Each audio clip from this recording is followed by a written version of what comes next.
¿Se ve? Sí, ahora voy a ponerlo. Sí, se bueno, ve. Perfecto.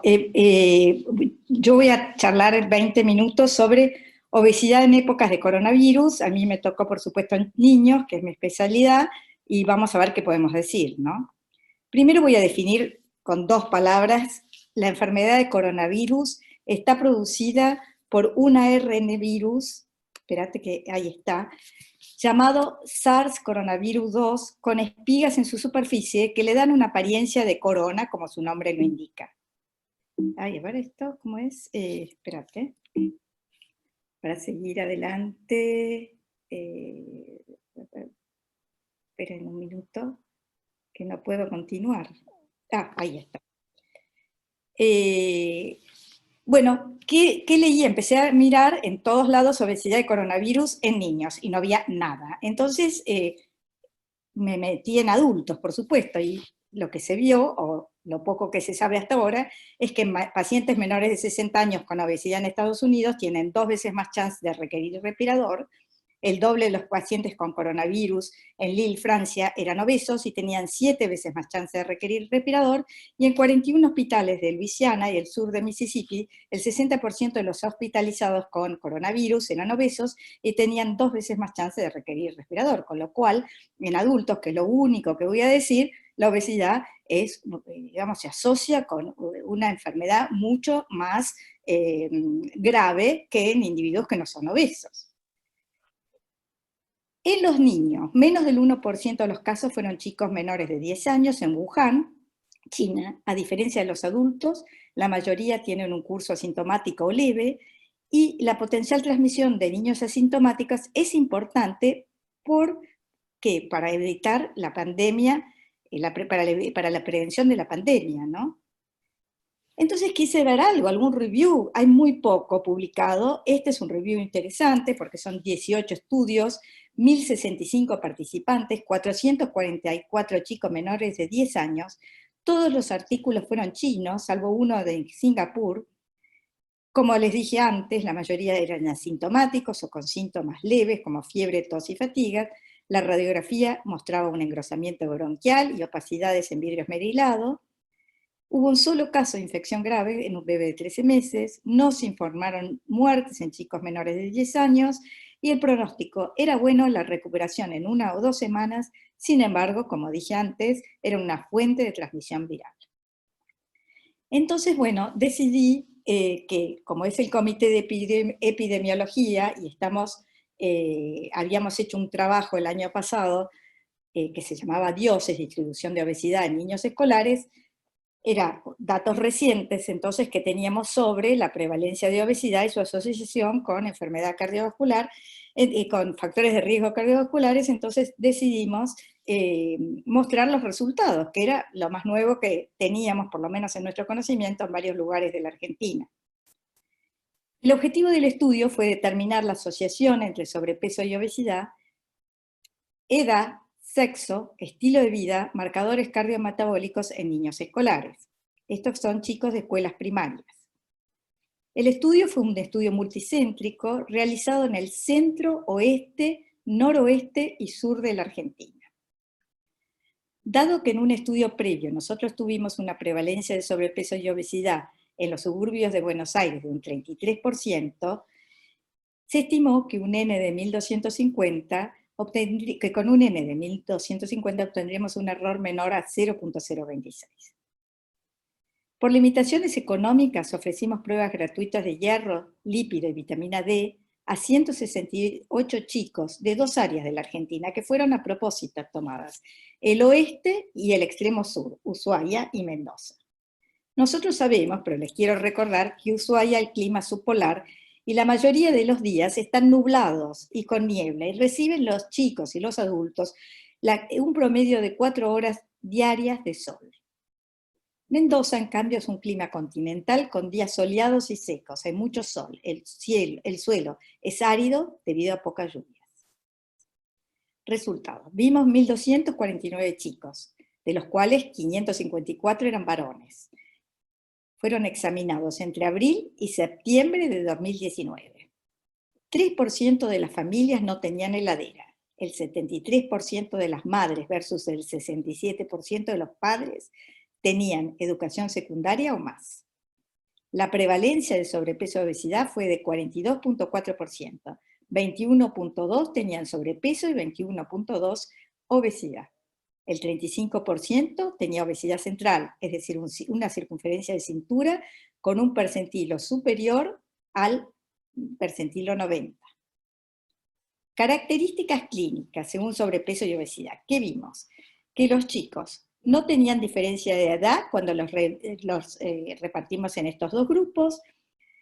La ingesta de vegetales y frutas era similar, sin embargo, la prevalencia de chicos que tomaban menos de 3 tazas de leche por día era significativamente superior en los chicos que tenían sobrepeso y obesidad versus en los chicos que no tenían sobrepeso y obesidad. La falta de ingesta de desayuno era significativamente superior en los chicos que tenían sobrepeso y obesidad, y la presencia de hipertensión en algún familiar de primero o segundo grado era significativamente superior en aquellos chicos que tenían sobrepeso y obesidad. Las características clínicas. Bueno, también dividido en dos grupos, los chicos eran más altos, que es lo que nosotros presuponíamos, tenían por supuesto mayor índice de masa corporal, porque por definición lo tenían, mayor circunferencia de cintura, mayor prevalencia de obesidad central y mayor tensión arterial sistólica y diastólica.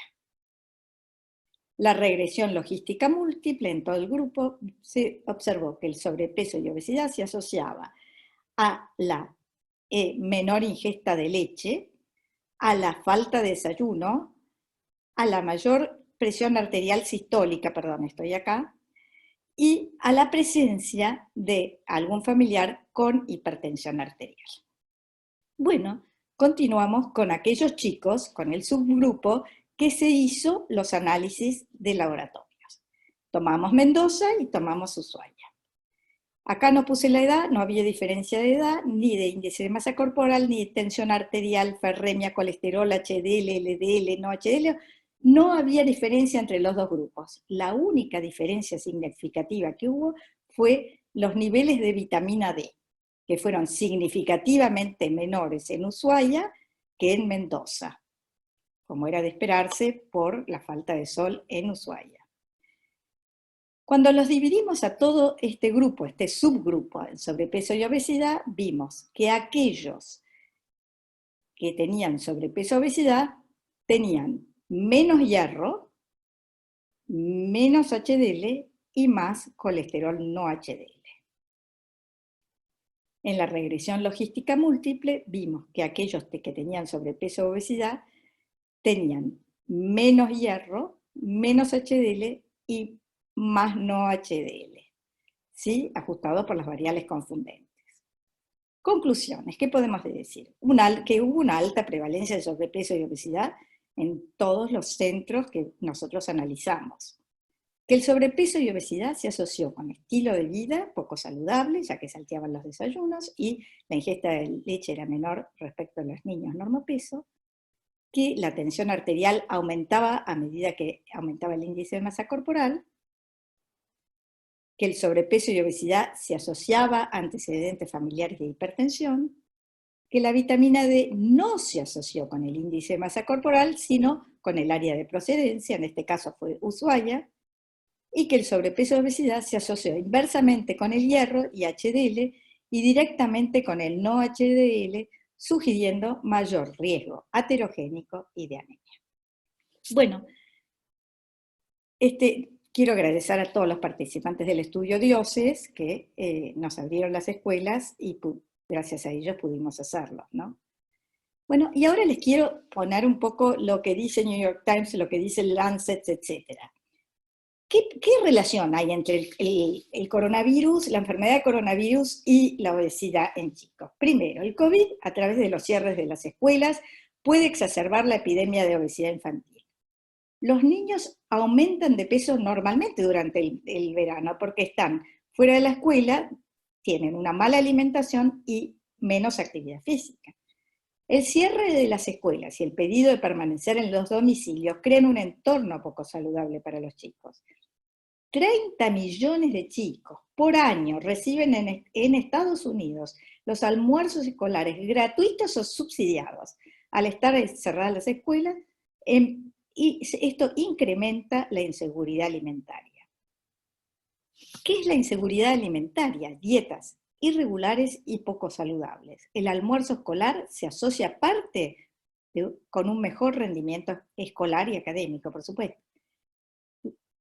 6.6% de los chicos en la Unión Europea, 5.5% en el Reino Unido y 14% en Estados Unidos tienen inseguridad alimentaria. El cierre prolongado exacerba las desigualdades sociales existentes. Los legisladores deben enfrentar dos problemas. Primero, la necesidad de una buena nutrición inmediata y después el aprendizaje de los chicos más humildes para evitar de esta manera una severa crisis social. Estantes vacíos, pero las granjas tiran alimentos como leche, huevo y verduras. Esto lo acaba de decir el New York Times. Los individuos compran alimentos ultraprocesados. Los estantes de los supermercados de galletitas y papas fritas están vacíos. Los niños comen dietas altas en calorías. La falta de acceso a las plazas y el mayor tiempo delante de la pantalla se asocia a obesidad, por mayor sedentarismo por un lado y por aumento del número de snacks delante de la pantalla. Algunas comunidades siguen entregando comidas a través de transportes escolares que hacen sus recorridos habituales. Y las escuelas que transmiten clases por internet deberían incluir siempre clases de educación física. Y acá tenemos un chiquito haciendo su clase de educación física después de matemáticas, y con esto me despido. Muchas gracias.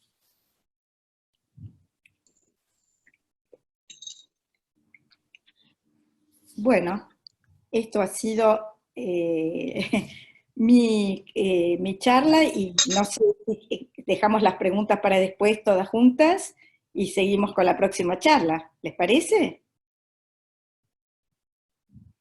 Sí, ok. Voy a compartir la charla para que vean las diapositivas. Un segundo. ¿Se ve bien? No.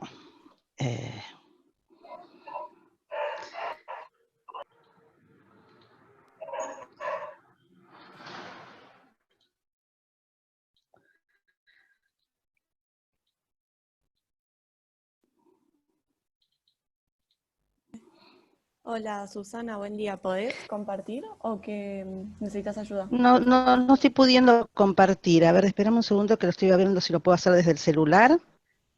Me agarraron desprevenida, faltaban unos minutos.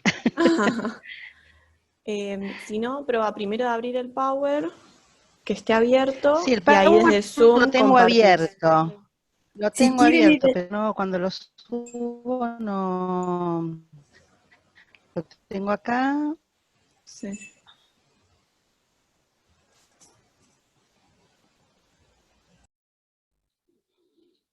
Ahora sí. Tendría que verse.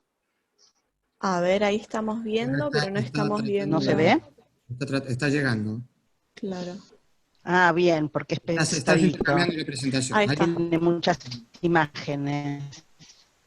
Sí, porque imágenes.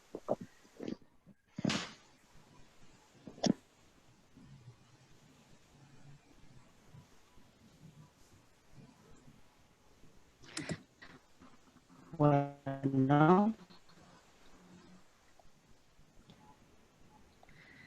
¿Qué decís, Daniela? A ver, ahí tendrías que seleccionar la opción de modo de presentación, porque ahí lo estamos viendo, pero para que puedas ir pasando las diapositivas. Ya te digo. Y está ahora. Bueno, hasta que llegue, como A ver. decimos.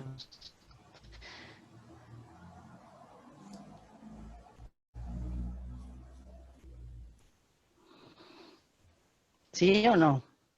Sigue todavía en no modo presentación. Ahí está, ¿eh? Fíjate si podés pasarlas bien, pero ya acá lo vemos bien. ¿Sí? Bueno, llegó. Sí. Ahí está. Sí, yo creo que sí, se pasa bien. Bien, bueno. Primero quería agradecer a la doctora Valeria Gisler y a la doctora Lapertosa del comité que es la que está organizando esta charla, y obviamente también a las societes que nos permite compartir con ustedes esta charla, este momento, que vamos a hablar de obesidad y COVID, y cuando hablamos de obesidad y COVID pensamos, bueno, es como demasiado importante esta pandemia como para que nos preocupe tanto la obesidad. Estos son mis conflictos de interés.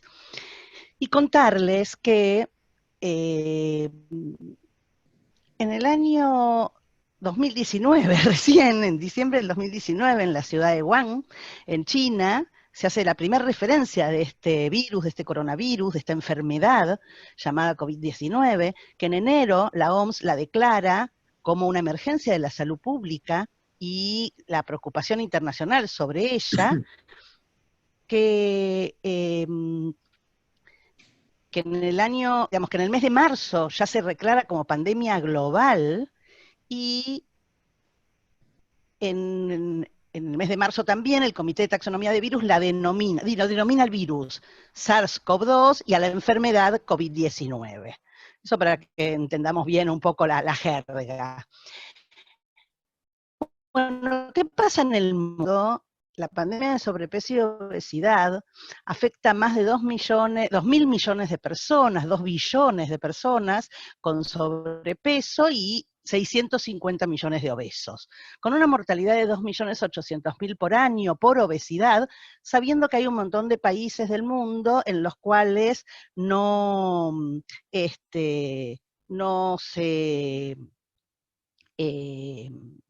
la obesidad como causa de muerte. En la Argentina, según nuestra cuarta encuesta de factores de riesgo, el sobrepeso y obesidad es el 61% de la población, con el 25% de obesos. Mientras que la pandemia del COVID tiene más de 3.700.000 infectados hasta el día de ayer, y la mortalidad en un poquito menos de 260.000. Con lo cual, miramos las dos pandemias, me horroriza mucho más la de obesidad, sin embargo es mucho menos visible de lo que se ha hecho esta pandemia, aunque las dos son globales.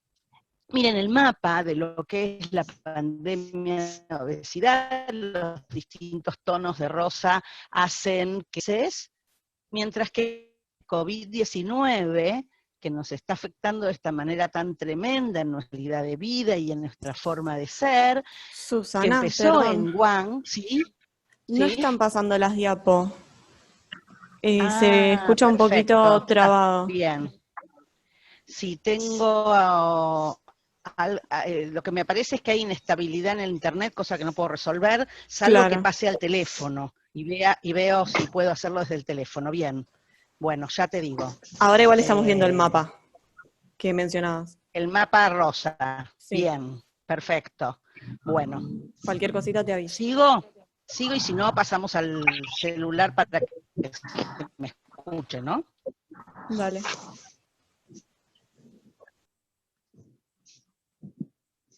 Sin embargo, ahora no avanza. Ahí está. Este es el mapa del COVID que les venía contando, que empieza en Wuhan y se extiende, está afectando especialmente a Europa, Italia, España, ahora en este momento Inglaterra, llega a las Américas, en Estados Unidos, especialmente la ciudad de Nueva York, que está padeciendo América, y en nuestro continente, en Sudamérica, Brasil es el país que tiene, bueno, esta situación. Confirmado, si vemos cómo va avanzando la pandemia. Susana, ¿querés pasar al celu? Porque se dos está muy trabado. meses, la afección se ha extendido en el mundo. Bien, ¿Se escucha muy entrecortado? Perfecto, Sí, ya, sí. ya pasó. Tengo todo abierto. Dale. ¿Ahí me escuchan? Sí, a ver.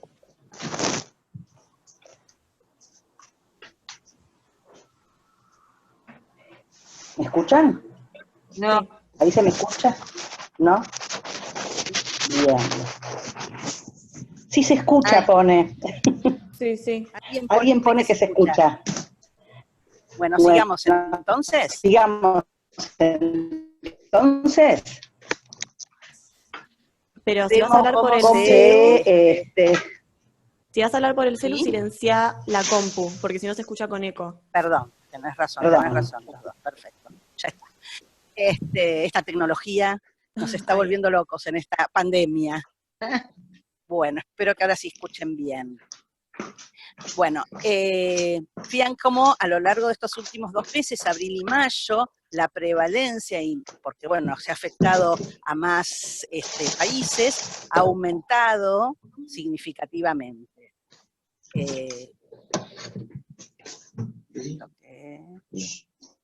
Dame un segundo, porque... Ahí veo.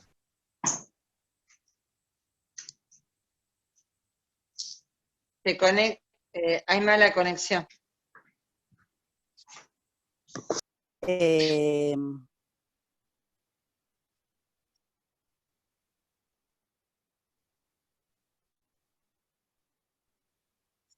Susana, ahí te vemos desde el celu, pero se detuvo la pantalla de la compu. A ver si pueden ver.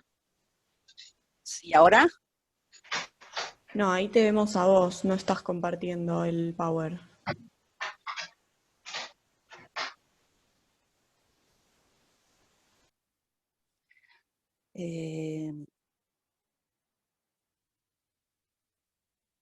Susana, apaga tu video. ¿Cómo? Que apagues tu video, que da un poco más de conectividad. O sea, que dejes tu pantallita personal. Sí, ya entendí, ya entendí.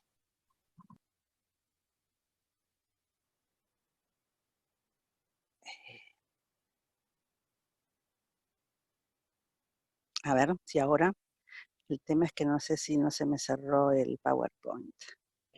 No, está bien. Perdón, Susana, pero el que te hace de coanfitrión te puede pasar las diapos, vos vas diciendo paso y así podés charlar. Entonces yo las mando por mail, ¿puede ser? ¿Así hacemos? ¿Puede ser que alguno... O quien esté de coanfitrión, el que está de coanfitrión puede pasarte las mando diapos. la presentación. Yo un poco les voy contando. Claudio, yo te había prometido unos minutos y no te los voy a dar. Mándame la Pero presentación. espera que estoy abriendo el mail. Ah, perfecto, Sí, perfecto. sí.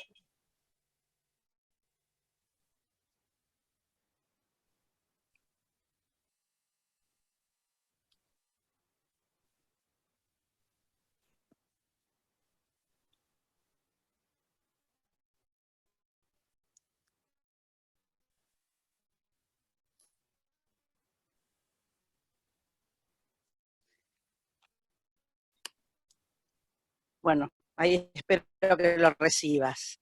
Bueno, maravilloso. Espérate que ya me fijo.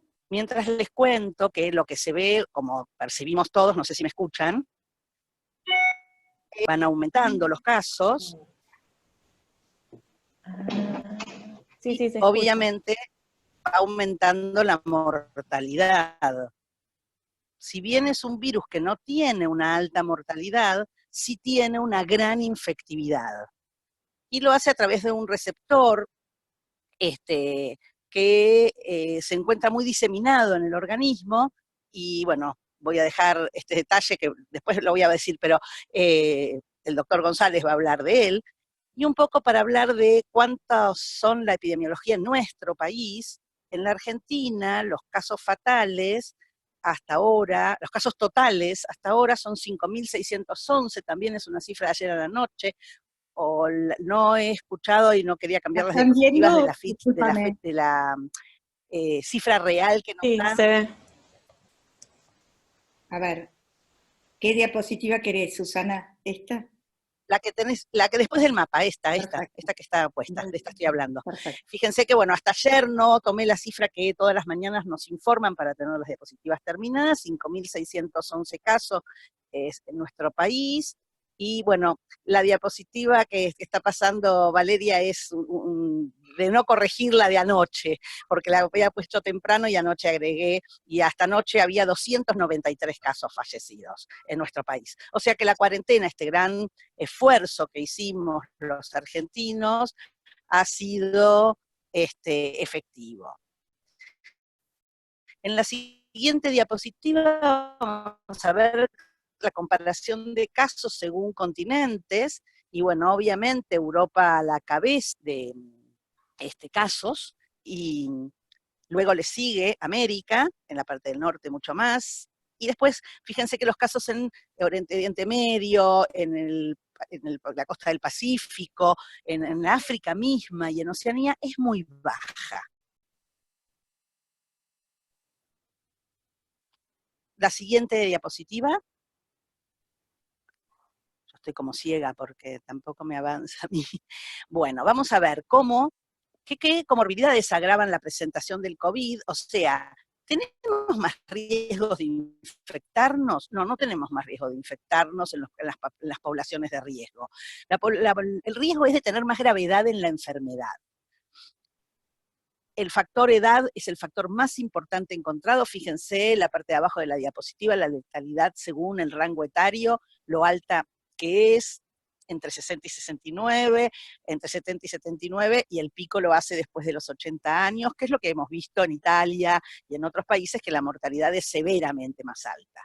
Y cuando vemos la comorbilidad por muertes de coronavirus en nuestro país, no es diferente de lo que la literatura nos muestra, que se asocian un 40% con hipertensión arterial, un 23%, fíjense, 22,8%, en diabetes, y un 21% en obesidad. O sea, tenemos las mismas cifras que el resto del mundo. ¿Para qué nos sirve comprender qué pacientes tienen mayor riesgo? Bueno, es bastante importante porque al no tener tratamiento para esta enfermedad, tenemos que darle mucha información a quienes toman decisiones para poder afrontar esta pandemia. Entonces, los proveedores de emergencia tienen que tomar decisiones en el triage, y sabiendo cuáles son las comorbilidades, pueden decidir a un paciente internarlo o no internarlo, decidir si tienen cama de cuidados críticos. Para los médicos ambulatorios también identificar qué paciente va a poderse ir a la casa aún con la infección, o va a requerir cierta internación, o nuevamente cuidados críticos. Informar a los formuladores de políticas, a nuestros gobiernos, cuáles son las poblaciones de mayor riesgo, qué necesitan de protección particular, qué es lo que se puede hacer. Los epidemiólogos, sin duda, y este es el comité de acción para poder informar qué necesidad de camas de hospital y qué regiones se necesita más según el conocimiento demográfico que ellos tienen. Y por supuesto para mejorar la fiabilidad de la estimación de la tasa de mortalidad futura, porque tenemos que saber a dónde vamos. Y creo que, dudé si poniendo nuestra diapositiva, pero creo que es importante que nos llevemos en la cabeza que, si bien las comorbilidades, si bien las cosas, tenemos que saber que a todos los pacientes, a todas las personas, tenemos que volver a decirles que la medida de protección y prevención, y que esto no se termina una vez contagiado y recuperado y curado, porque quienes se recuperan del coronavirus posiblemente sigan contagiando. Todavía de esto hay mucha información contradictoria, pero la higiene personal, el lavado de manos, el distanciamiento social, para quedarse hasta que tengamos vacuna. Y el edad de cada país, cómo lo tome a partir de toda la información que se cuenta. Y también cuidar mucho el estatus metabólico del huésped.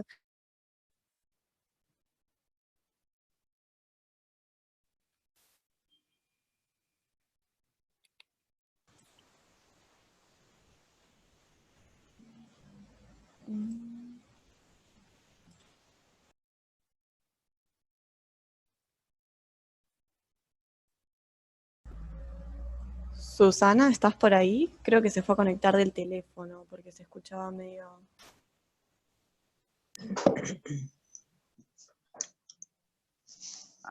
Hola, Hola, Susana. sí, sí. Ahora se escucha, ¿No se no escuchó? escucha nada. No. Ah, bueno, ¿y desde qué diapositiva estamos? ¿En esta que vos la ponés? ¿Te pongo la próxima o esta? El factor Y más si esta no se escuchó, la comorbilidad. repito. No, ¿La No, escucharon? esta se escuchó. sí. Se escuchó. La Ah, Sí. bueno, perfecto. Entonces seguimos a la próxima, que creo que era...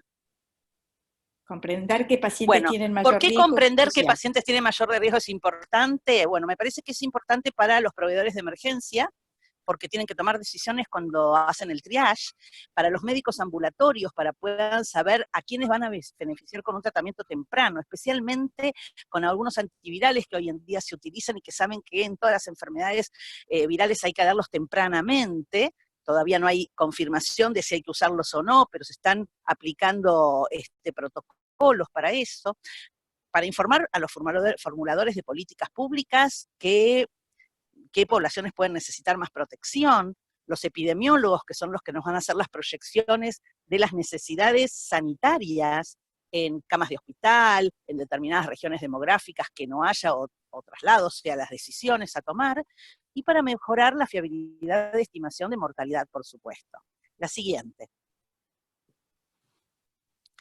Bueno, y lo que debemos saber es que pese a todo lo que hablamos de enfermedad, siempre las medidas de protección y prevención debemos repetírnoslas y saber que aún en pacientes que se han enfermado, que se han curado, tienen capacidad infectiva, hoy en día se está viendo esto, con lo cual las medidas de higiene personal, lavado de manos, distanciamiento social y protección bucal son necesarias y creo que han venido para quedarse, y el aislamiento social preventivo obligatorio, que será una decisión que irán tomando los distintos gobiernos en distintas etapas. Y el cuidado del estatus metabólico del individuo, según edad y sexo, manejar las enfermedades metabólicas, el microbioma que tiene mucho que ver con la alimentación, como decía recién Valeria, los niños comen muchas comidas ultraprocesadas y de mala calidad, y los niños comen los que los padres compran, con lo cual también la dieta y el estado nutricional hay que hablarlos con los adultos, el estilo de vida, hacer movimientos, actividad física dentro de la casa, el sedentarismo nos va a dejar sarcopénicos a la salida de nuestra cuarentena, y por supuesto los cambios medioambientales que podamos tener una vez que salgamos de la pandemia. La siguiente. Ya está. La siguiente, vale, ahí está. Bueno, el microbioma y... Sí, la vi. Se encontró ARN vírico y se encontró incluso virus vivos en las heces de enfermos, en algún estudio que acá les puse, y la presencia de este receptor de la enzima convertidora que está presente en el intestino, que es donde se une el virus, y muestra en este estudio la alta carga viral, y por eso, porque tiene una alta carga. ¿Cómo es la evolución? Bueno, el 80%, la siguiente, perdón. La siguiente, ahí está. El 80% de los infectados van a tener un cuadro leve. El 15% de los infectados van a tener un cuadro que van a requerir seguramente internación y oxigenoterapia. Y solo el 5% de los infectados tienen un cuadro grave que requiere ventilación asistida. Por eso, achatar la curva de la pandemia en un país que tiene pocos recursos críticos era tan importante en la Argentina. Bueno, cuando hablamos de COVID y obesidad, ya directamente, vamos a la próxima. Vamos a pensar, ¿qué le pasa al obeso? El obeso tiene un tejido blanco, tiene un tejido adiposo blanco, la anterior, la que tiene la imagen que mostraste, COVID y obesidad, claro, la que estaba puesta ahí, COVID y obesidad, en la imagen, eso, el cuadro. Bueno, ¿qué le pasa al obeso dentro de su organismo? Tiene un tejido adiposo blanco expandido, aumentado de tamaño, con exceso de grasa ectópica, según el grado de obesidad, y lo que se ve en las complicaciones y el agravamiento es en los obesos con obesidades más graves, de más de 35, sea moderada o grave, más de 40, Y lo que le va a pasar van a ser, obviamente, toda la inflamación y toda la respuesta inmune, que de eso nos va a hablar el doctor González, y también hay cuestiones mecánicas, donde hay un aumento del estrés cardiorrenal. Ustedes saben que el riñón, el corazón y los pulmones son órganos blancos en esta enfermedad. Hay un aumento de la presión arterial y hay un aumento del potencial trombogénico, con también alteración de la glucosa. Y por otro lado, el aparato respiratorio tiene disminución de la capacidad residual funcional, hay una disminución de la distensibilidad pulmonar. Fíjense, la mecánica respiratoria está comprometida, el obeso tiene inelasticidad de la caja torácica con infiltración grasa de los músculos expiratorios, sumado a el coeficiente de fuerza ventilatoria en menos de 70, que es lo que para un adulto más de 70, menos de 75 ya es de riesgo, y en el adulto mayor, y en el obeso lo que encontramos es eso, menos de 70. O sea, ya tienen un mayor trabajo respiratorio. Entonces, este esfuerzo cardíaco sumado al esfuerzo respiratorio va a disminuir la capacidad cardiorrespiratoria y la reserva metabólica, y aumentando la susceptibilidad inmune con los efectos vasculares y trombóticos que vemos en esta enfermedad. O sea que hay alteración de la respuesta metabólica y alteración de la respuesta inmune inflamatoria. La siguiente. Y acá vamos a hacer un repaso de todo lo que hemos leído, muchas cosas, muchos artículos ya los comentó Valeria, y supongo que, bueno, todos estamos leyendo lo mismo. La edad y las comorbilidades, o sea, la edad como comorbilidad y la hipertensión, la diabetes y la obesidad como predictores poderosos de hospitalización, un deterioro en la saturación de oxígeno y de marcadores de inflamación. Otro artículo de la evidencia sugiere el periodo de aislamiento social preventivo en pacientes obesos. Más allá de la edad, los obesos jóvenes también tienen mayor riesgo, tiene que ser prolongado. Aunque sean jóvenes. ¿Cómo? Los ancianos, obviamente la edad como causa de mortalidad. La siguiente.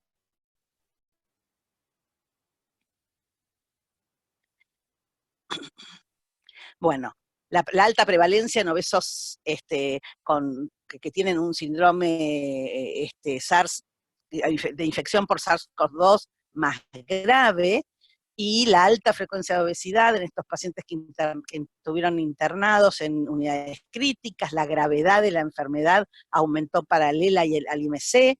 La obesidad es un factor de riesgo considerado, y la mayor atención a medidas preventivas, o sea, llegar antes. También otro artículo con según el estado metabólico que pueden padecer distintas severidades clínicas, aumentar la vigilancia y dar prioridad en la detección de muestras y prueba para los pacientes obesos, y con una terapia más agresiva cuando la haya. La siguiente.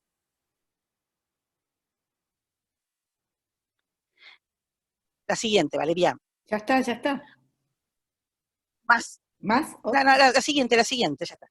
Esa, ahí está. No, ya está. El momento de contagio de la enfermedad como estatus metabólico, y trabajar sobre alimentación saludable, actividad física y otros factores medioambientales, ser muy potentes en esto, difundir mucho por todos los canales que podamos estrategias saludables para evitar cuadros severos, ver cómo en edades jóvenes, este artículo que lo comentó Valeria, la relación inversa entre índice de masa corporal y el COVID los llevó a unidades críticas y gravedad de la enfermedad, más allá de la edad. La siguiente. Bueno, pero todo esto, ¿cuánto es verdad? ¿Cuánto podemos tomarlo como que es certero? Son estudios de centro único, de números limitados de pacientes, corto tiempo, se publica el 30 de abril, estamos hoy 8 de mayo, 9 de mayo ya hablándolo como una certeza. La verdad es que lo que sabemos sí es que los pacientes que ingresan a las unidades de cuidados críticos con esta enfermedad requieren más frecuentemente ventilación mecánica cuando su índice de masa corporal es mayor a 35. Esa es la conclusión de la mayoría de los trabajos. Es un factor de gravedad de la enfermedad. Y todo lo que podamos hacer de prevención para la obesidad va a ser beneficioso. La siguiente. Ya está, ¿eh?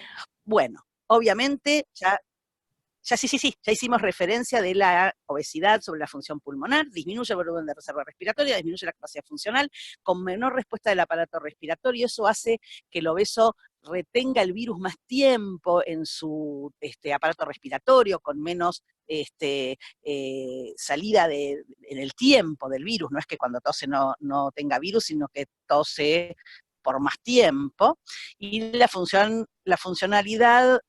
pulmonar está más grave en reposo, en el decúbito supino, porque la excursión diafragmática está comprometida, el tejido adiposo visceral ocupa mucho espacio, y eso impide la respiración profunda, y ese es un patrón de restricción ventilatoria que agrava también la enfermedad. La siguiente. Entonces, ¿qué sabemos de obesidad y SARS-CoV-2? Bueno, que el coronavirus, como familia de virus, produce un síndrome respiratorio. En el caso del CoV-2 es un síndrome respiratorio severo, que surgió en China, que se extendió a nivel mundial y creó esta pandemia, que la obesidad es un factor independiente que predispone a la infección pulmonar por la influenza, por el virus H1N1, eso es algo que se sabía, y esta no es más que otra enfermedad, otra gripe, digamos, y que la información sobre las características clínicas de los pacientes infectados que requieren cuidados intensivos es limitada, que la relación entre obesidad y SARS todavía no está clara totalmente, son todas estas cosas que vamos viendo, qué es lo que está produciendo, pero todavía nos falta mucha data para poder dar certeza de que son estas situaciones. ¿Qué es lo nuevo? Que en pacientes que ingresan en cuidados intensivos, un clic, ahí está, gracias, en cuidados intensivos con esta infección, con COVID-19, son más frecuentes. No se escucha. Que la gravedad de la enfermedad se asocia al índice de masa corporal mayor a 35, y que entonces la obesidad es un factor de riesgo. Y que la necesidad de ventilación invasiva con obesos severos. Igual estoy Ay, casi Susana, viendo la no se diapositiva. escucha. Ah, ok. Está muy inestable, pero casi diría que estoy leyendo las diapositivas. Así que podría decirlo, Valeria, que las lean, que dé un clic más, porque las estoy leyendo. Los cambios, los pacientes con obesidad deben evitar cualquier contaminación con SARS-CoV-2, aplicando todas las medidas de prevención durante la pandemia actual. Los pacientes con obesidad severa deben ser monitoreados más de cerca, y los estudios futuros deberían explorar los mecanismos detrás de la asociación de SARS-CoV-2 con la obesidad. ¿Sigo? La siguiente, que creo que ya me voy despidiendo, sí. ¿Se escucha? Sí, dale, seguí vos. ¿Se escucha?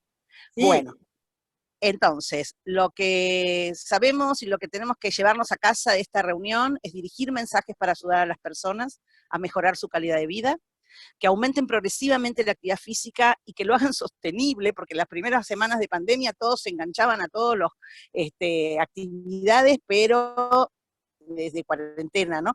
Pero ahora ya se está poniendo más difícil, que la reducción de la ingesta calórica, dado la cuarentena y el sedentarismo, es menor, y que hay que hacerlo sostenible. Cuando salgamos tampoco vamos a poder salir a pasear y estar en la calle por horas, los gimnasios parece que no van a abrir hasta dentro de muchos meses, y disminuir así el riesgo de gravedad de la enfermedad.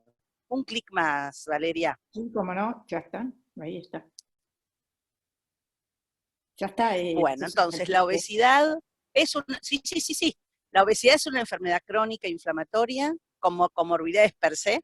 Parecería que la obesidad moderada severa favorece cuadros de SARS-CoV-2 más graves. Los estudios todavía no son concluyentes y hay aún todavía muchas respuestas que encontrar. La siguiente.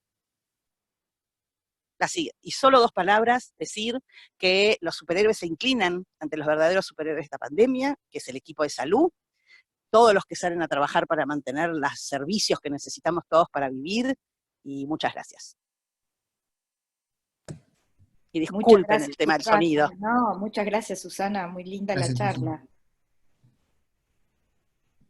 Bueno, no sé si querés seguir vos, Claudio, para después... A ver, tienen que frenar la... A ver. Guadalupe. Ahí está. Me parece que ahora debería estar yo poniendo ahí en mi pantalla, ¿verdad? Sí. Muy bien. ¿Se ve el primer slide? Sí. ¿Se ve el cursor? Sí, se ve el cursor. Perfecto. Entonces, el tema que me fue asignado, y que agradezco la invitación a Valeria y al comité y a la Sociedad Argentina de Diabetes, es discutir con ustedes, tomarnos un tiempo para discutir un aspecto que, si bien es común a muchas infecciones que nuestros pacientes con obesidad y con diabetes manifiestan o manifestamos desde hace milenios, digamos, es cierto que hay algunos componentes bastante particulares que han llamado la atención y que han hecho que enfoquemos el estudio mucho en este componente inmunoinflamatorio, del cual vamos a decir algunas cosas. Aquí abajo está mi conflicto de interés mayor, por supuesto, como director de Asuntos Médicos de Merck. Lo primero que quería decirles es que los mecanismos inflamatorios sobre los cuales vamos a discutir a lo largo de esta charla se vinculan con el ciclo biológico del virus en cuestión aquí. Este es el virus que ya mostraron tanto Valeria como Susana, en el sentido de que se trata del coronavirus. El coronavirus se conoce desde la década del 30, ¿verdad? Afectando a animales, produciendo lesiones sobre todo neurológicas y cardiovasculares en animales. En humanos hay 7 tipos de coronavirus en realidad que producen infección respiratoria, de los cuales 3 de ellos tienden a producir infección respiratoria, avanzar en el tracto respiratorio e ir a territorios más inferiores del aparato respiratorio. También se ha dicho aquí que el virus también tiene un componente de interacción intestinal, de modo que también interactúa e ingresa, probablemente lo hacen en especies animales y se sospecha que también en humanos, también a través de algunos sectores del intestino, aunque todavía esto es materia de discusión. Como ustedes saben, este virus esto que ustedes ven aquí es el aspecto externo del virus, con sus espículas, la famosa proteína S o spike, que se encuentra inserta en una cubierta lipídica. Esta proteína spike interactúa con la enzima convertidora de angiotensina de tipo 2, que es una proteína, una proteína de la membrana, que le facilita el ingreso siempre y cuando intervenga en asociación con esta otra proteína, que se llama TMPRSS2. Parece una especie de juego de los chicos cuando jugamos a batalla naval, pero en realidad es el nombre de una proteasa que tiene una importancia trascendental. La AC2 no es la enzima convertidora de angiotensina tradicional, no es esta enzima tradicional que nosotros conocemos, que convierte la angiotensina 1 en angiotensina 2, sino es una enzima que convierte la angiotensina 2 en angiotensina 1,7, que es una sustancia vasodilatadora. Así que en teoría para nosotros es una buena enzima, pero en este contexto se comporta como una enzima necesaria para que el virus pueda penetrar al interior de la célula. ¿Es la única enzima que favorece, que es necesaria para que ingrese, o que es responsable del ingreso del virus? Bueno, no, también la DPP4 puede ser otra de las enzimas que en interacción también con la proteasa, conjuntas las dos proteínas, favorezcan el ingreso del virus. Pero el mecanismo de DPP4 parece menos frecuentado, parece menos frecuente, simplemente lo menciono porque tiene que ver con el contexto de diabetes y también con el contexto de obesidad. Una vez que interactúa la proteína S con la angiotensina 2, la enzima convertidora de angiotensina de tipo 2, se internaliza, se forma una vesícula, se ingresa al interior de la célula, se hace una vesícula endocítica, ingresa al interior de la célula y, por supuesto, allí continúa su ciclo vital. Como se ha dicho ya, el coronavirus es un virus ARN monocatenario positivo. ¿Qué quiere decir eso? Que bueno, que tiene este ARN que conforma el virus, puede ser rápidamente traducido, puede ser convertido en proteínas directamente por los ribosomas de la célula infectada. Es un mecanismo muy directo de traducción.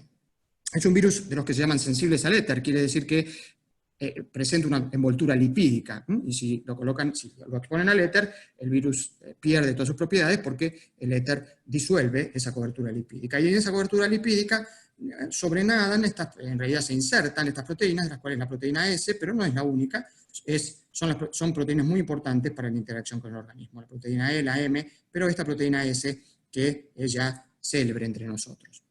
Aquí ven, cortando a ese virus, si uno lo corta, ese virus ya no corta esa especie de Ferrero Rocher, lo corta de manera transversal, ve en el interior, ve primero la envoltura lipídica, aquí la vemos, ¿sí?, con sus proteínas S, y vemos también el ARN mensajero que constituye el virus. Y este ARN mensajero codifica para dos grandes grupos de proteínas. Una es una proteína que es la ARN polimerasa, la llamada RDRP, que lo que hace es replicar el genoma del virus. Es la responsable de que el virus se reproduzca en nuestras células. Y luego el virus debe reconstituirse, debe otra vez adquirir sus proteínas, su capa lipídica, reconstituirse, y para eso, para los ajustes proteicos, necesita de dos proteasas, la proteasa C3CL-Pro y la PL-Pro, dos prolinaproteasas, que intervienen en el procesamiento de las proteínas virales para reconstituirlo después. De modo que, claramente aquí tenemos varios sectores donde uno podría decir, bueno, identificamos lugares donde es posible interactuar. Por ejemplo, uno podría decir, bueno, sabemos que el virus va a interactuar con la AC2, ¿verdad? Entonces uno podría, de alguna manera, interferir a este nivel, impidiendo esta interacción con la AC2. Hay algunas sustancias, por ejemplo, hay una sustancia que se llama arbidol. El arbidol hasta ahora no ha informado demasiado éxito, pero está en algunos esquemas en el este asiático. También podríamos decir que uno puede, de alguna manera, alterar a la otra proteína, inhibir a esa proteasa, a la TMPRSS2 que mencioné antes. Ahí hay una sustancia que se llama Camostat, que puede hacer eso, ¿no? También está en esquemas en el este asiático, pero no sabemos todavía cuán bien funciona, ¿verdad? Y por supuesto que, como vimos, esta interacción es una interacción que en teoría puede ser interferida por anticuerpos monoclonales, hay muchísimas patentes de anticuerpos monoclonales, o es el lugar donde quizá los anticuerpos del plasma de convalecientes pudiera interferir aquí la entrada. Así que el Camostat interfiriendo la proteasa, el arbidol interfiriendo estas dos, la interacción entre la proteína S y la AC2, los anticuerpos monoclonales, el plasma de recuperados, podría tener un lugar aquí, aunque como vimos, Camostat y arbidol no parecen haber avanzado demasiado en términos de investigación, pero por ahí los tenemos.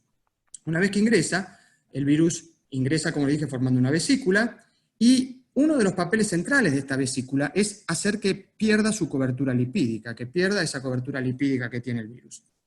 Como se logra eso, uno de los procesos necesarios para eso es bajar el pH dentro de la vesícula. Es decir, hacer que la vesícula se vuelva más ácida. Y frente a esa acidez, el virus pierde esa cubierta, y luego el virus puede salir, puede ir a los ribosomas y constituir las proteínas virales. Lo que hace la cloroquina y la hidroxicloroquina, que bueno, han sido promocionadas, a mi juicio, un poco anticipadamente, ¿verdad? Y bueno, hasta ahora no se ha probado demasiado con ellas, pero bueno, démosle todavía alguna chance. La cloroquina y hidroxicloroquina lo que hacen es aumentar el pH, impedir la acidificación de la vesícula, con lo cual el virus no queda descubierto y no le cuesta mucho llegar a interactuar con el ribosoma. Por supuesto que tenemos dos niveles más. ¿Se acuerdan que había dos proteínas importantes? Una era la ARN polimerasa. A la ARN polimerasa nosotros la podemos inhibir, por ejemplo, con el famoso remdesivir, que ha tenido alguna prensa en estos últimos días. Con eso inhibimos a la ARN polimerasa, ¿verdad? Parece reducir el tiempo de internación, aunque todavía los estudios definitivos están, aunque ya tiene una autorización de uso especial por la FDA, pero en realidad todavía lo que hacemos es acortar los días en internación, pero no está muy claro todavía realmente cuál es su rol desde el punto de vista del tratamiento de la enfermedad. Y dos inhibidores, en realidad uno es el que se usa como realmente inhibidor de la proteasa, que se usa también en HIV, que es el lopinavir, que en conjunción con el ritonavir, que es un aumentador del efecto del lopinavir, bueno, en realidad es otro de los targets aquí. Pero si el virus no logra ser inhibido, etcétera, etcétera, lo que va a hacer es simplemente, otra vez, reconstituirse, y va a infectar a otras células, pero además va a desencadenar una serie de reacciones, ¿verdad?, inmunológicas, en las cuales participan células del sistema inmune que van a ser responsables de esa serie de reacciones inmunológicas que hemos destacado, y aquí muchísimas sustancias de las cuales se puede hablar que podrían tener alguna interferencia, y algo vamos a mencionar hacia el final de esa charla. Ahora, la obesidad y la diabetes se vinculan en estudios observacionales con una mayor severidad frente a la infección por COVID, lo dijo ya Susana. Que se vinculan no quiere decir que estén causalmente vinculados, que sea el final de la historia, que sepamos todo, pero sí, este estudio de 4.000 pacientes aquí en la zona de Nueva York, y lo mismo se acaba de ver en estos días en un estudio proveniente del Reino Unido, nos muestra que frente a la obesidad, ¿verdad?, el riesgo puede aumentar entre 4 y 6 veces, dependiendo del índice de masa corporal, ¿verdad?, de desarrollar de necesitar hospitalización. Otra vez, lo que medimos aquí es el riesgo de hospitalización, aumentado 4 a 6 veces, dependiendo, por supuesto, del índice de masa corporal. Y como ven arriba también, la diabetes como un factor aumentando 3 veces, ¿verdad?, el riesgo. De lo que hay muy poca cosa aquí, porque si uno toma cada una de estas cosas por separado, todas tienen un cierto grado de efecto sobre el aumento del riesgo, algunas más, algunas menos. Lo que hay muy poco es estudio de interacción, es decir, hasta qué punto el que tiene obesidad y además tiene diabetes y además es hipertenso, incrementa el riesgo. De eso hay muy poca cosa. Uno ve solo los datos de las variables separadas, pero bueno, uno debiera poner un poquito de tono, de atención también en ese aspecto. Y cuando uno ve enfermedad severa, es aquella que necesita asistencia, ¿verdad? Cuando uno ve aquí ventilatoria, como uno ve aquí, hay un aumento entre el 40 y el 70% del riesgo de desarrollar esta enfermedad crítica, digamos, de acuerdo con el índice de masa corporal. Nada diferente de lo que nos ha contado la doctora Gut. Y la doctora Gut también nos contó mecanismos por los cuales la obesidad en principio podría llegar más fácilmente a estos estados respiratorios más complejos, más complicados, entre otras por la pérdida de la reserva o falta de reserva cardiorrespiratoria, ¿verdad? Pero por el otro lado, porque los obesos, esto lo sabemos todos, tienen una especie de tendencia particular, como lo tienen los diabéticos, hacia una disfuncionalidad en su respuesta inmunológica, que no solamente se traduce en algunos aspectos, como les dije, alguna especie de tormenta inflamatoria que vamos a describir en un momento, sino que también tiene que ver con facilitación de la exposición de la enfermedad viral, como vamos a ver después, según algunos mecanismos que están siendo estudiados en este momento. Tomemos el ejemplo de la diabetes, pero es aplicable en buena parte al obeso, cuanto más severo, moderado a severo, tanto más se puede aplicar el mismo concepto. Como vemos, hay en principio algunos efectos que son directos del virus, llamémosles directos del virus. El virus infecta el epitelio respiratorio, también les dije que puede tener algún efecto intestinal que está siendo discutido, pero sí afecta claramente el epitelio respiratorio. La lesión directa del virus puede conducir a que ven a necrosis del epitelio respiratorio. Es cierto que hay necrosis, puede haber necrosis, pero no es la única forma de morirse de las células del epitelio respiratorio, y en especial de las células alveolares. Y a eso volveré en un momento en particular. Pero además de esto, de esta tendencia a producir lesión directa, recuerden ustedes que en los obesos y en los diabéticos parecería haber un incremento de la expresión de ACE2, que quizá pueda tener algún impacto en términos de la disfunción cardíaca y probablemente también de la injuria renal que se ve en algunos de los pacientes. Pero además, y de manera asociada, vean ustedes que el virus tiende a ocasionar, por mecanismos directos e indirectos, cambios en la funcionalidad de los macrófagos, en la funcionalidad de los linfocitos y de las células NK y de los neutrófilos, como describimos inmediatamente, todo lo cual, incluso involucrando a veces a células dendríticas, podría desencadenar una tormenta de citoquinas que lleva a alteración sistémica y disfunción multiorgánica en algunos pacientes severos, en esa fracción de pacientes que realmente se comportan mal con la enfermedad. Los mecanismos inflamatorios jugarían entonces un papel importante en la severidad de la enfermedad general, y esto es de particular interés en obesos y en diabéticos. Y aquí vemos este primer gráfico acerca de cómo hipotéticamente entendemos esta infección ahora ya en las células alveolares. Recuerden, el COVID del cual estamos hablando tiene una tendencia además a ir hacia descendentemente en el aparato respiratorio, ir a territorios más profundos que el mero tracto respiratorio superior, que es la forma habitual de infección respiratoria por otros coronavirus. En el COVID vemos infecciones que tienden hacia abajo. En los alvéolos en particular, se produce, como ven ustedes aquí, la infección viral, el virus ingresa, y el virus puede lesionar a la célula y puede producir un tipo de muerte particular. Como vieron, en el epitelio superior puede haber un poco de necrosis, también lo puede haber en los alvéolos, pero algo que nos llama la atención es la aparición de un fenómeno de muerte celular particular que se llama piroptosis. La piroptosis, bueno, uno podría decir es una apoptosis. Bueno, en realidad es un poquito más complicado que eso, es una forma que en realidad tiene una serie de diferencias desde el punto de vista histológico con la apoptosis. Es distinta que la apoptosis desde el punto de vista histológico, y participan en su desarrollo y en sus consecuencias enzimas un poco distintas que las que participan en la apoptosis. Fíjense la caspasa 3 como participante importante en la piroptosis, y la activación de esta proteína que se llama GSD-MD, es la gasdermina D, que va a traer como consecuencia la liberación de interleuquina 1. Dicho de otra manera, las células tienen una forma particular de morir frente al virus, que no ha sido descrita solo para este virus, es muy común frente a infecciones virales, que se llama piroptosis. Esta piroptosis hace que la célula libere sustancias, entre ellas la interleuquina 1, algunos oligómeros, como el oligómero ASC, que en realidad tiene que ver con el inflamosoma, tiene que ver con este interleuquina 1, liberan ATP, liberan ADN, porque al morir la célula su ADN fragmentado se libera al medio, liberan ARN viral también. Entonces se produce esta situación. Esto hace que las células macrofágicas alveolares, los macrófagos alveolares que están acá, amplifiquen esta respuesta, liberen más interleuquina 1, ¿verdad? Y las células que las rodean también participen de este proceso, liberando más interleuquina 1 y otras sustancias.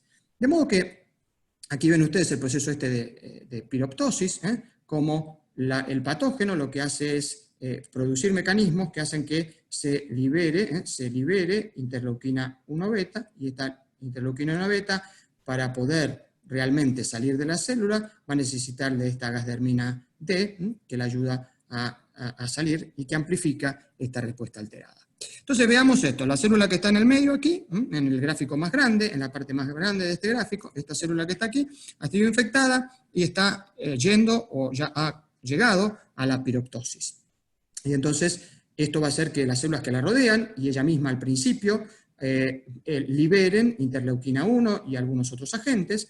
Estas sustancias, conjuntamente con otras, van a hacer que las células T, los monocitos, los macrófagos, liberen sustancias.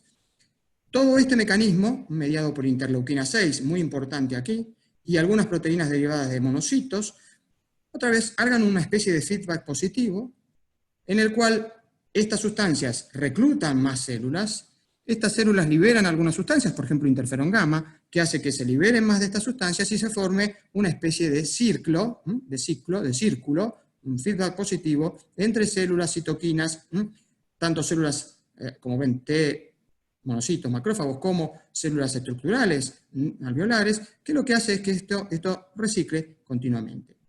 ¿Cuál puede ser el resultado de este reciclamiento? Bueno, uno, el que ven ustedes aquí en la parte inferior derecha del gráfico, es el ciclo virtuoso. Lo que las células hacen en la mayoría de la gente que tiene este problema es que, bueno, estas citoquinas lo que van a hacer es que los macrófagos alveolares pues neutralicen los virus, que se desarrollen anticuerpos neutralizantes que frenen al virus, que lo neutralicen antes de interactuar con la ACE, que se impida la liberación por parte de las células infectadas hacia el medio extracelular de más partículas virales.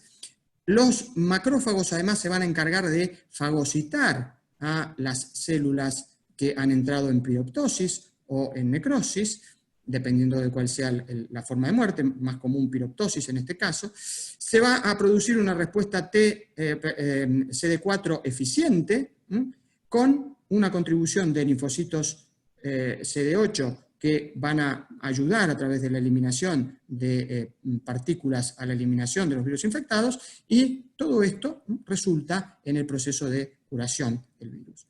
El otro camino que puede seguir esta respuesta es que, dadas determinadas condiciones, condiciones que tienen que ver con la genética, con la epigenética, con el estado previo, con la edad del paciente, etc. Esta situación, esta situación que vemos nosotros aquí, esta especie de círculo, que puede ser virtuoso, como vemos aquí, o puede ser vicioso, como veremos enseguida, se entonces desarrolle en el camino negativo. Es decir, que esta tormenta de citoquinas que nosotros hemos visto, que las citoquinas que se liberen realmente conformen una especie de tormenta, una liberación masiva de todas estas sustancias, que lo que van a lograr es, en primer lugar, que más células entren en piroptosis, que se dejen, que las células presenten brechas, que se desarrollen brechas, de manera que más líquido y infiltración de células puedan pasar, ir y venir hacia el lado intraalveolar y hacia la membrana basal, digamos, infiltrando monocitos, macrófagos y células T, que se produzca un cierto grado de edema y eso favorezca el desarrollo de neumonía, y que la inflamación digamos, de alguna manera se disemine a otros órganos de manera sistémica. Y que, como les mencioné antes, incluso estas disregulaciones permitan el desarrollo de anticuerpos que no son neutralizantes, que no permiten neutralizar al virus, y que causan lo que llama ADE. ¿Qué es esto de ADE? Es A de anticuerpo, D de dependiente, E de enhancement, o sea, aumento anticuerpo dependiente de la infección. Es decir, hay anticuerpos que, lejos de detener a la infección, pueden propender a su incremento, a su desarrollo mayor. Eso sucede a nivel del alvéolo, pero ¿qué pasa en otros órganos? Bueno, tenemos algunos datos indirectos, pero de todos modos hay que prestarle atención, respecto de posibles alteraciones cardíacas. Y observen cómo circulation nos llama la atención en el sentido de que es importante tener claro acá que la infección por SARS puede producir lesión a través de la hipoxia sobre el miocardio, pero también podría, como le dije, el miocardio expresa AC2, producir lesión directa a nivel del miocardio, lo cual se podría traducir en taquiarritmia. Pero la respuesta normal, la respuesta inflamatoria normal, sobre todo a través de la amplificación de interleuquina 6, aunque también interleuquina 1 puede jugar un papel, pues puede inducir daño directo a nivel miocárdico, puede producir un aumento de la actividad simpática por acción sobre el sistema nervioso central, puede producir daño en el miocardiocito y en los cañales iónicos, y puede producir alteraciones a nivel hepático porque la interleuquina 6 puede ejercer un efecto inhibitorio sobre el citocromo P450. ¿Por qué nos importa esto? Primero porque puede producir injuria miocárdica, pero por el otro lado, porque al inhibir el citocromo P450, la tormenta inflamatoria puede aumentar las concentraciones séricas de, por ejemplo, la cloroquina y la hidroxicloroquina, o del lopiravir, o de la acitromicina.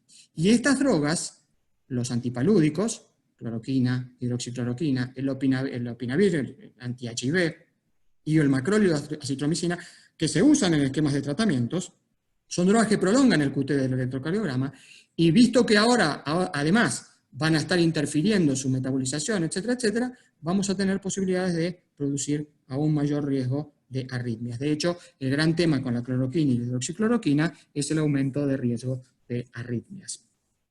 De modo que uno podría decir, bueno, la inflamación es esto que les conté, es una bellísimos slides sobre mecanismos biológicos que explican la posible inflamación, se ve en marcadores. Esto es en población general afectada por el virus.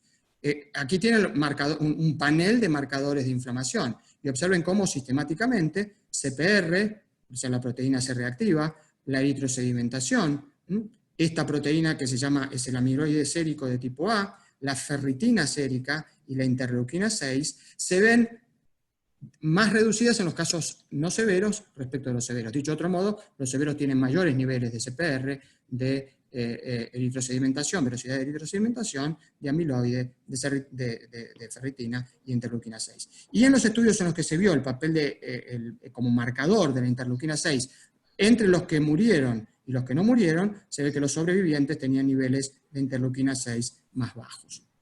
¿Qué pasa en diabetes y en obesidad? Bueno, en diabéticos diabéticos con sobrepeso o con obesidad, observen que, bueno, el perfil es más o menos consistente con lo que vimos. Una linfopenia, que aparece un poco más severa, se puede ver en otros pacientes, linfopenia, con neutrofilia, o sea, fíjense cómo los neutrófilos aumentan, disminuyen los linfocitos en diabetes, pero aumentan los neutrófilos aunque parecen disfuncionales, cómo aumenta la proteína C reactiva, que en este caso, en este estudio se duplicó. La ferritina sérica también aumentó, aunque no llegó a significación, pero aumentó como marcador inflamatorio. La velocidad de eritrosedimentación se duplicó, o más que se duplicó, se triplicó casi aquí. Y el dímero D, que como ustedes saben marca de alguna manera un producto de degradación de la fibrina, ¿verdad? Ven ustedes cómo este marcador también aumenta entre 2 y 3 veces en estos pacientes. Así que tenemos evidencia de que hay fenómeno inflamatorio que se traduce en cambios de marcadores biológicos de inflamación. Ahora, ¿eso se traduce en síndromes clínicos identificables? Sí, hay un par de síndromes clínicos identificables ya bien establecidos. Por ejemplo, está claro que para los pacientes a los cuales en general les va peor, hay un aumento de la capacidad trombogénica, un síndrome inmunotrombótico, que se traduce especialmente en el territorio pulmonar. Hay más dudas que sea tan sistémico, pero sí hay evidencias pulmonares acerca de esto. En los chiquitos en los cuales se ha visto algún síndrome particular, símil Kawasaki, se ha visto también algún tipo de alteración coagulopática. Lo que vemos aquí sí, en adultos, es que el patrón más común de coagulopatía, cuando existe, la mayor parte de la gente no tiene nada en este sentido, pero cuando existe este patrón coagulopático, se caracteriza por elevaciones de fibrinógeno y dímero D. Esto es la forma leve de aparición, sube un poco el fibrinógeno, sube un poco el dímero D, y esto se correlaciona muy bien con el incremento de la proteína C reactiva. A diferencia de lo que es la coagulación intravascular diseminada clásica, cuando estamos un poquitito peor desde el punto de vista de la inflamación, vamos a ver elevaciones del APTT, o sea, del tiempo de tromboplastina parcial activado, pero este aumento va a ser menor que el aumento del tiempo de protrombina, lo que quiere decir que probablemente lo que está aumentando es el factor 8, un marcador de alguna manera de alteración endotelial en estos pacientes. Pero otra vez no estamos en un caso gravísimo, estamos en un caso en el cual, bueno, aumenta más el tiempo de protrombina que el APTT, ¿verdad? Y con, unas plaquetas que están dentro de las 100.000 plaquetas sin alteración microangiopática. En los pacientes más severos hay una alteración en la cual el fibrinógeno, en lugar de subir, se reduce, hay un consumo de fibrinógeno. El tiempo de protrombina iguala al APTT, se elevan los dos, la trombocitopenia es moderada a severa, tenemos las plaquetas pueden bajar por debajo de 50.000, y estos pacientes realmente entran en un cuadro crítico. Cuando se hicieron en China los primeros estudios de estos, la mortalidad del tercer punto aquí de los pacientes severos es de 75%, cuando es cercana al 1% en los pacientes que tienen las alteraciones de los 2 puntos anteriores. Es decir, efectivamente, el fenómeno inflamatorio, en algunos pacientes al menos, se traduce en este trastorno. Después podemos discutir acerca del tema del uso de anticoagulantes y tal, que es un tema que ha salido en la prensa en estos momentos por un estudio que llevó a cabo Valentin Fuster, pero todavía es observacional y habrá que verlo. Entonces, existe una posibilidad de intentar el control de este blanco inflamatorio, además de tratar de controlar el virus por los otros mecanismos que vimos. Bueno, sí hay estudios con, por ejemplo, bloqueantes de la interleuquina 6, como el tocilizumab, que están... Se verá ver cuán exitoso esto resulta en la práctica.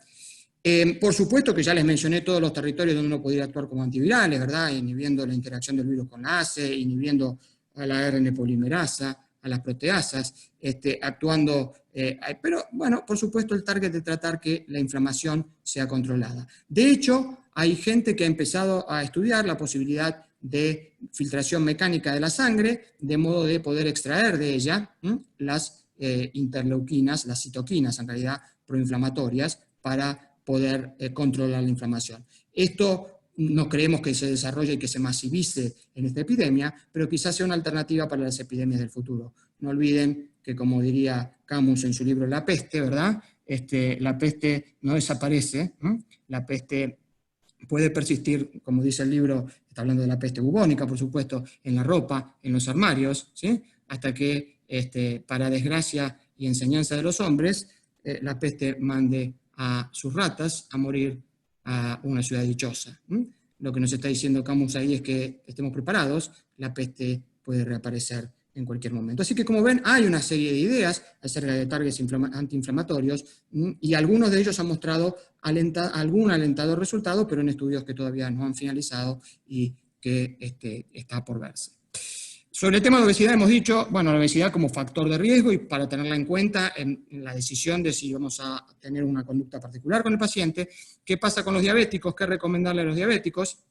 Bueno, la verdad que si uno lo ve desde el lado optimista, lo que uno dice es, bueno, parecería que un buen control glucémico reduce la mortalidad. Esto que ustedes ven aquí es lo que varios estudios han mostrado, pero este estudio chino muestra de alguna manera bastante bien gráficamente el hecho de que en los pacientes diabéticos que tienen un buen control metabólico versus los que tienen un pobre control metabólico, la mortalidad está reducida. Y reducida de tal manera que cuando uno lo mira en la regresión de Cox, uno ve que, bueno, este es un estudio, el que acabamos de ver es un estudio observacional, de modo que cuando uno lo ve, aquí ve una reducción de riesgo de mortalidad, muy marcada, que puede ser del 40 o más por ciento, ahí es del 86% de reducción de mortalidad, de reducción de riesgo de mortalidad, pero bueno, el límite superior intervalo de confianza es 0.6, o sea, 40% de reducción,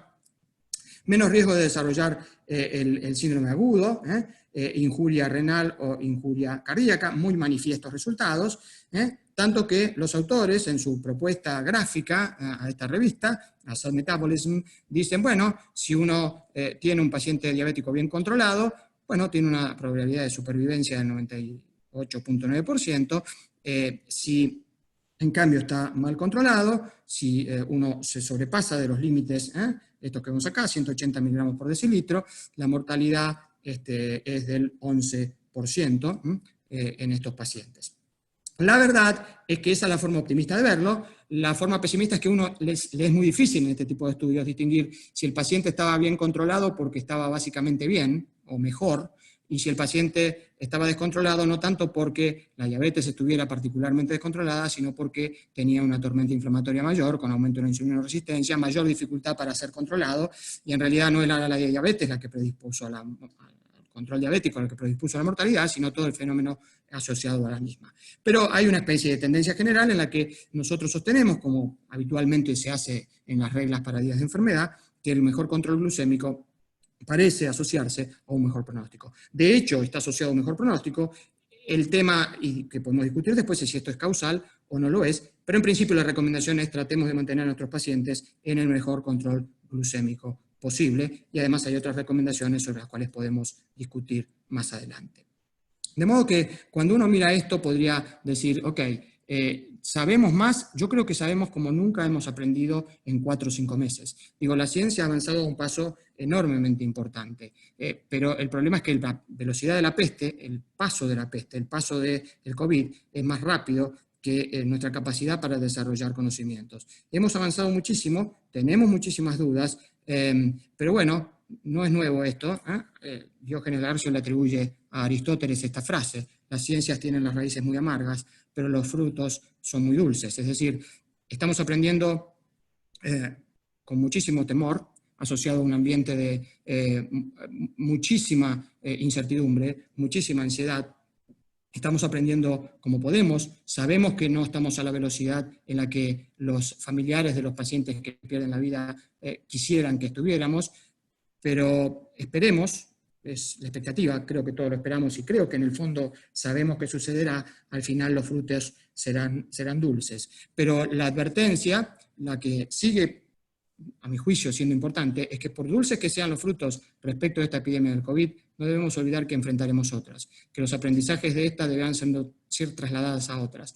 Y también, como lo dice Camus en el mismo libro, En la peste, tener cuidado, porque 2 reacciones básicas: pestes y guerras ha habido siempre en la historia de la humanidad. Sin embargo, los hombres nunca estamos preparados ni para las pestes ni para las guerras. Siempre nos parecen novedosas, cosas que nos han sucedido, cómo sucedieron, ¿verdad? Nunca estamos preparados. La otra cosa que nos advierte es que la primera reacción frente a cualquier peste es la negación. No va a pasar nada, es una gripe simplita, no pasa nada, no nos va a suceder nada, y finalmente nos encontramos en este atolladero. De modo que lo importante es cierto que probablemente los frutos al final de la historia sean dulces para respecto de la epidemia del COVID, para aquellos que hayan sobrevivido, desde luego. Pero nos deja una enseñanza. Hagamos lo posible para estar mejor preparados, para que el mundo al menos pueda reaccionar de una manera más responsable la siguiente vez que suceda. Muchas gracias. Bueno, Claudio, la verdad, muchísimas gracias por la clase. He aprendido yo, y me imagino que mucha gente, muchísimo con respecto a esto. Y bueno, quedan abiertos para las preguntas. Tenemos unos minutos más para que hagan preguntas. Si les parece, levantar la mano y con el teléfono, digamos, hablando, o como ustedes quieran, pero me parece que, a ver. Si quieren, quienes vayan levantando la mano, yo les voy silenciando el Dale. micrófono para que puedan preguntar. Dale. Y cualquier cosa vayan agregando al chat quien quiera y también se lee Bueno, por ahí. Acá ya empiezo yo con una pregunta de Norma Fernández. ¿El impacto de las comorbilidades, diabetes, hipertensión, es igual con buen o mal control de los mismos?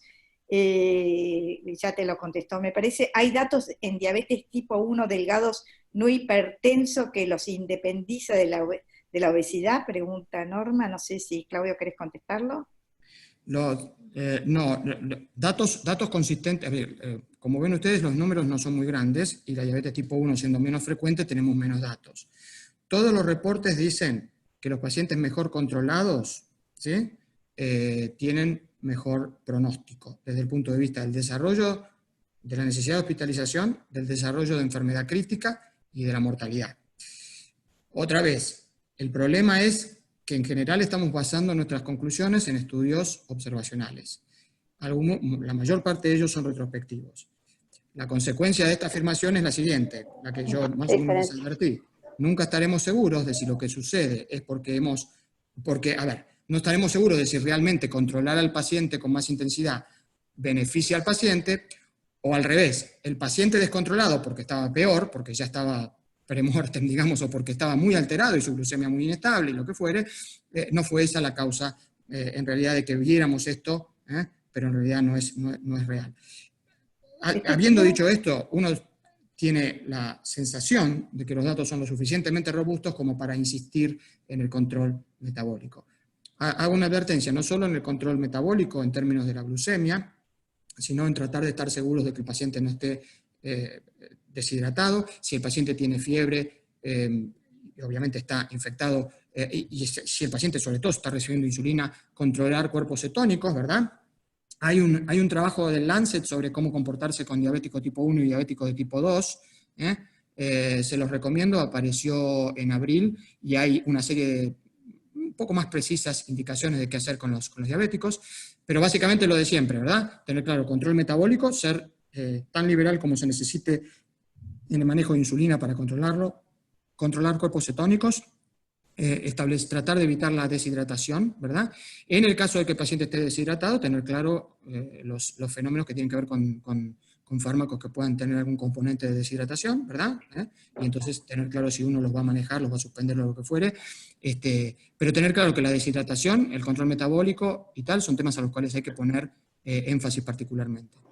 Ese trabajo Claudio, es un otra trabajo pregunta. que creo que está ahí, todavía está Alberti, dentro de los autores, lo que me llamó la atención porque hacía rato que no veía nada de él. Sí.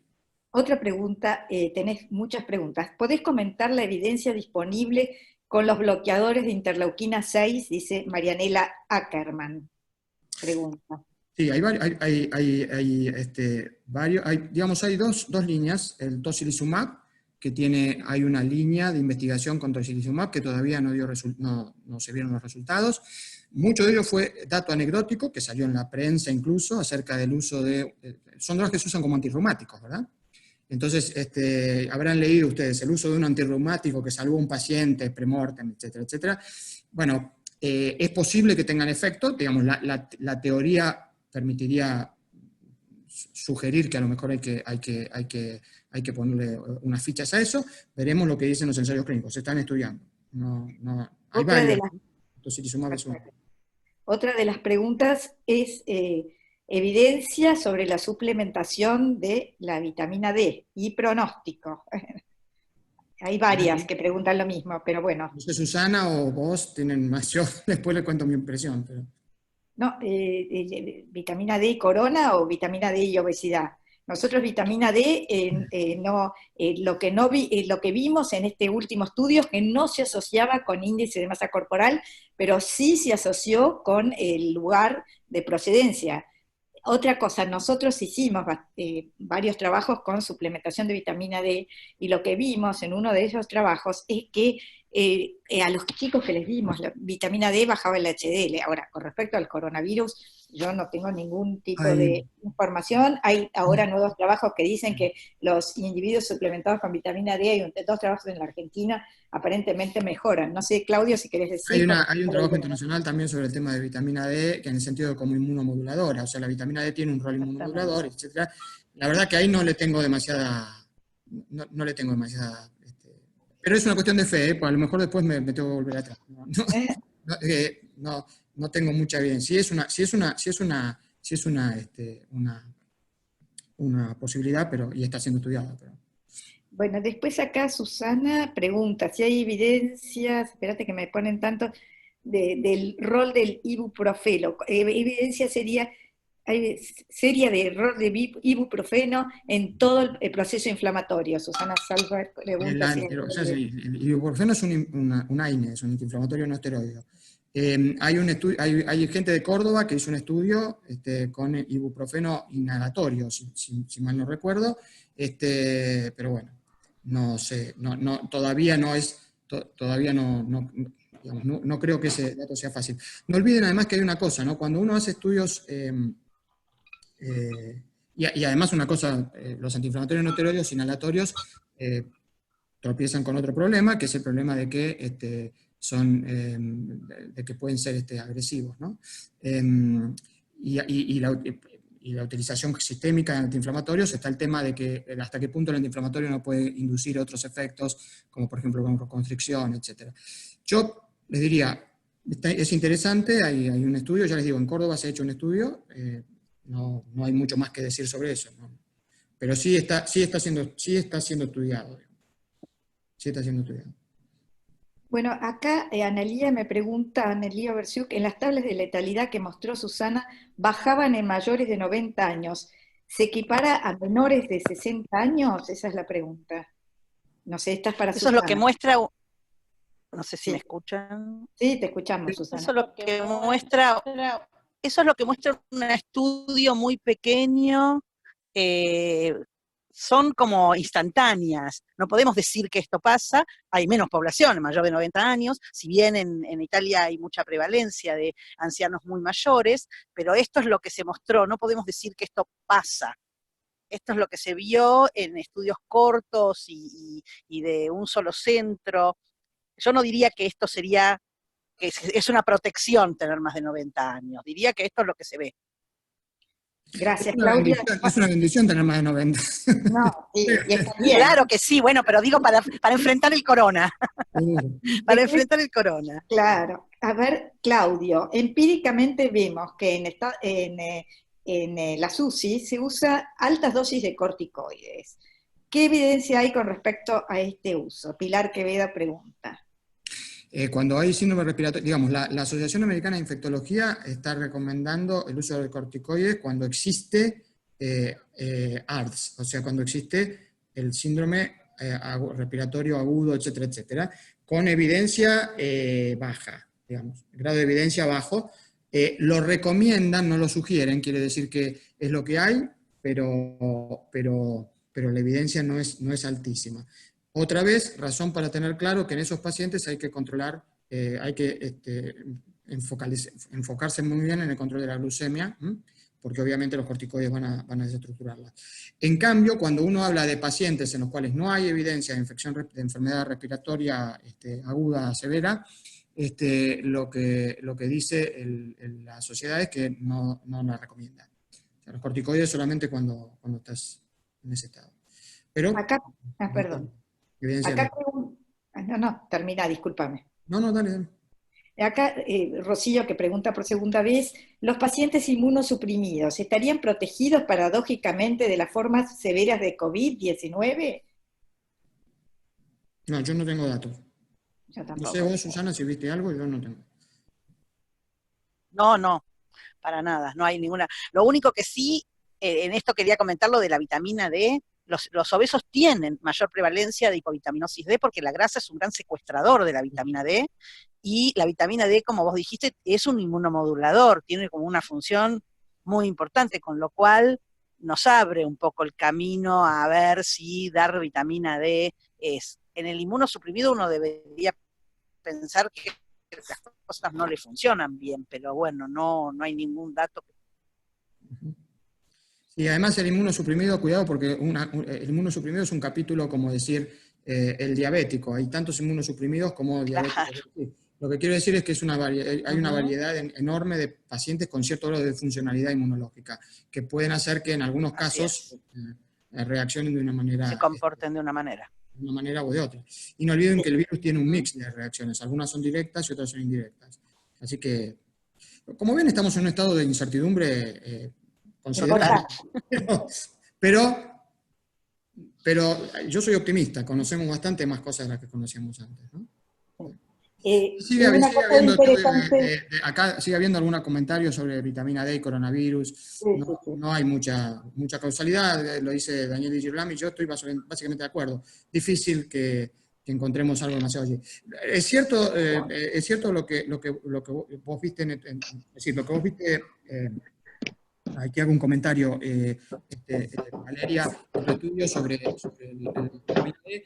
Igual estaba más, me pareció verla un poco más baja los números, lo que pasa que, bueno, también el N, es decir, pudiera ser que fuera un poco más baja, ¿no? Pero no lo sé. Claudio, vos viste lo complicado que es la vitamina D, hemos publicado con vos un montón, hay gente que está a favor, hay gente que está en contra. En los estudios que hicimos con muchos pacientes en San Antonio de los Cobres, no vimos asociación con el índice de masa corporal, eso que los dividimos con obesidad central, no con obesidad central. Bueno, en fin, es un tema muy controvertido y bueno, la vitamina D... Lo que sí dice Susana es cierto que el tema compartimental, el tema farmacocinético, es decir, el tema de la obesidad, como que la vitamina D depositándose ahí, sacándola de la sangre, hace que sí haya variaciones, pero bueno. Sí. También el obeso corre menos, el obeso está menos expuesto al sol, bueno, en fin, hay tantas... Después que vitamina D medir, pero claro, es otro tema, uno no quisiera... También eso. Es un tema, claro. Y escúchame, y otra pregunta que acá ¿los pacientes recuperados pueden seguir contagiando? Que me parece que ya lo contestaste, pero bueno, acá hay una persona que está preguntando eso. Sí, señor. ¿Susana? Sí. Susana, Sí, lo que se ha visto es, no muchos casos, pero hay reportes sobre casos de pacientes con contagio, o sea, que tienen virus, que expelen virus en su aparato, por su aparato respiratorio, aún cuando están recuperados. Así como hay un montón de pacientes que están recuperados que siguen teniendo virus circulantes, y bueno, esto son incógnitas, son todos pocos, nadie puede explicarlo certeramente, esto de las incertidumbres, y queremos tener respuestas concretas y no las tenemos. Después acá me preguntan por segunda vez lo de la heparina. Con respecto a la heparina, ¿creen que se a ver, espérate, acaba de salir un estudio del doctor Valentín Fuster del Monte Sinaí, de acá de Nueva York, y que está también en Barcelona, en el que, pero es un estudio observacional, en el que parece que el uso de anticoagulantes podría beneficiar al menos a una parte de los pacientes críticos, ¿verdad? Pero él mismo dice, porque después se lo entrevistó, etcétera, varias veces y habló en varios simposios, etcétera, él mismo dice que en realidad todavía le falta la confirmación del ensayo clínico, que está empezando en estos momentos. Otra vez, no es solamente si los anticoagulantes benefician, si benefician, sino qué tipo de anticoagulante es mejor que otro. La Asociación de Hematología Americana obviamente tiene recomendaciones generales sobre el uso de anticoagulantes en pacientes con COVID, pero Fuster insiste en que probablemente haya un lugar para el uso un poco más generalizado y un poco más amplio. Otra vez, el tipo de anticoagulante y tal es tema para análisis, pero sí hay una línea acerca de anticoagulación y COVID. Bueno, no sé si quieren hacer alguna otra pregunta. Nosotros estamos en tiempo, pero a lo mejor, no sé, si hay alguien que se quedó con alguna duda y no lo puso, no sé. Bueno, entonces quiero agradecerles muchísimo a Susana y a Claudio y a todos los participantes. La verdad que teníamos mucho miedo que no hubiera porque la promoción no fue como hubiéramos querido, pero les agradezco un montón. Yo, claro, con el Día Divino ya les estaba diciendo que no pueden salir, bueno, no pueden salir, pero no se puede salir igual. Así que, bueno, muchas gracias y esperemos contar con Claudio y Susana para otro encuentro. Bueno, No gracias sé. a todos. Gracias. Gracias, Tengan un buen gracias fin a de todos. semana y sigan cuidándose, cuídense. Muchas gracias igualmente.